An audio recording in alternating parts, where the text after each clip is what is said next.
Friends, once again, I'm going to ask you to put your phones closer. We continue to talk about the line of combat engagement, specifically about what's happening at the front. Over the past day, there have been 150 combat engagements, with the hottest spot being the Pokrovsk direction, where the enemy made more than 30 attempts to break through our defenses. The defense forces repelled 23 attacks by the occupiers in the Huliaipol sector. Active fighting also continued in the Sloviansk, Kostiantynivka and Kozakivka areas, as well as in the southern Slobozhansky directions, where the enemy is assaulting the positions of our units. In the areas of Staritsia, Vovchansk, and towards Prilipka, Vilna, Khravsky, Vovchansky, Kuturi, and Kutkivka. And now, joining us live, Vadim, call sign Berkut, from the headquarters of the Parachute Battalion of the 25th Syecheslav Separate Airborne Brigade. Mr. Vadim, welcome. Thank you. Glory to Ukraine. Glory to the brave heroes. Mr. Vadim, since we can clearly see the QR code and the bank card number on the screen, we sincerely want to ask, in what specific ways can we help you today? Yes. Our brigade is raising funds for FPV drones and their components, because FPVs are one of the main adversaries, as well as for reconnaissance UAVs, to detect the enemy in time through these combined actions. Detection and delivering fire damage. First and foremost, we provide support. We help our servicemen to carry out defensive operations. So friends, once again, I urge you not to waste time. 10 to 15 hryvnias or more if you have the means. There are no small or large donations. Join in. Let's not waste any time. Mr. Vadim, the goal is 250,000 and 172,000 already collected. Friends, right now you can help close this fundraiser. Mr. Vadim, we're talking about the Pokrovsk direction. Am I understanding that correctly? Yes. May I ask about the current operational situation, at least in the area of responsibility of your unit? What does it all look like? The situation is very difficult, but under control. The enemy is actively deploying assault groups, trying to break through our defenses and secure key sites and areas in order to take control of the city. They are also conducting sabotage operations aimed at destabilizing the situation deeper within our defensive lines. But we are keeping the situation under control, inflicting significant losses on the enemy, conducting search and strike operations, detecting and destroying them. Friends, yes, thank you for already starting to join in.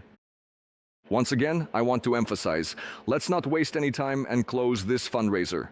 You are absolutely capable of doing this. I'll repeat, 5, 10, 15 hryvnias, whatever will not affect your budget but will make a significant difference to what is happening along the line of contact, especially in the Pokrovsk direction. Mr. Vadim, of course, it's one thing for those of us in the rear. We and the viewers complain that the weather isn't great, it's too cold. But what is it like on the front line? How does this negative temperature make itself felt? Weather conditions, especially sharp temperature drops, affect the dynamics of the enemy's infantry assaults. The intensity of their efforts has decreased. The enemy's infantry moves either in single file or in small groups, with distances of kilometers between them.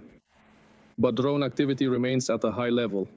They operate at low altitudes, attempt ambushes and rapid responses, and also monitor possible routes for our forces' movements.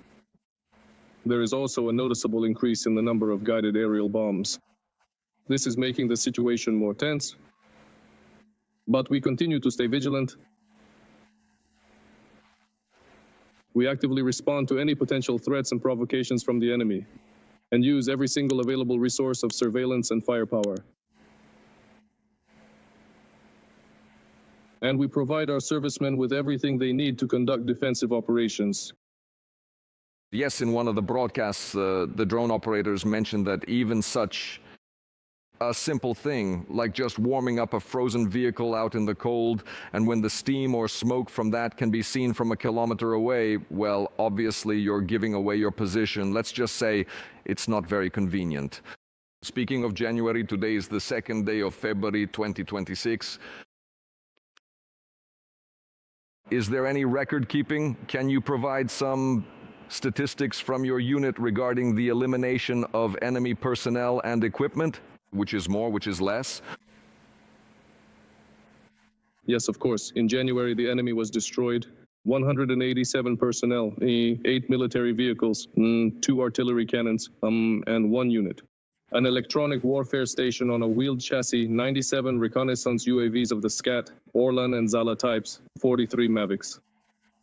These are the results of the combined efforts of our servicemen, artillery, and drone systems. This emphasizes that these were destroyed, not just damaged. Significantly, dear friends, by simply using the provided QR code on your screen, you can join the important fundraiser for the guys right now. For the 25th Parachute Battalion of the 25th Sysheslav Separate Airborne Brigade. Mr. Vadim, specifically in regards to the combined approach, could we perhaps discuss in more detail the tactical coordination and synergy, looking specifically at the cooperation between the Russians, their ground infantry units, and their specialized drone operators, especially since not long ago information appeared about the increased activity of the Russian military leadership regarding the implementation, if I'm not mistaken, of the situational awareness system called SWAT. Let me repeat the question. How coordinated are the Russian infantry and drone operators?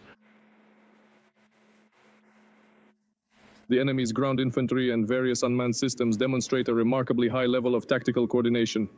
They are fundamentally based on the seamless integration of technologies, specifically the sophisticated combination of strike drones to support their assaults, the constant use of specialized reconnaissance UAVs such as the Zala and Orlan platforms, which serve to guide loitering munitions like the Lancet, and advanced robotic systems are also extensively used for their logistics operations. Mr. Vadim, whenever we open your brigade's official social media pages, we notice a very clear and consistent emphasis on the destruction of enemy Mavic drones. What exactly does this kind of hunt entail, specifically the hunt for drones? Can you describe what level of skill this requires from drone operators? Yes, our brigade is actively working in this direction and constantly improving. This is an FPV crew focused on detecting and destroying enemy Mavic-type quadcopters. First and foremost, this helps our servicemen who are on the front lines, because every destroyed quadcopter means the enemy loses the ability to observe and adjust their actions. A UAV operator, above all, must be well trained, able to professionally control the aircraft, and it is also extremely important to consistently maintain a great deal of patience. Friends, I hope you have both the patience and the resources to join the fundraiser right here and now. The QR code is already on your screens. We are raising funds for the Parachute Battalion of the 25th Sysheslav Separate Airborne Brigade. Guys and girls are defending us, friends, on the Pokrovsk front.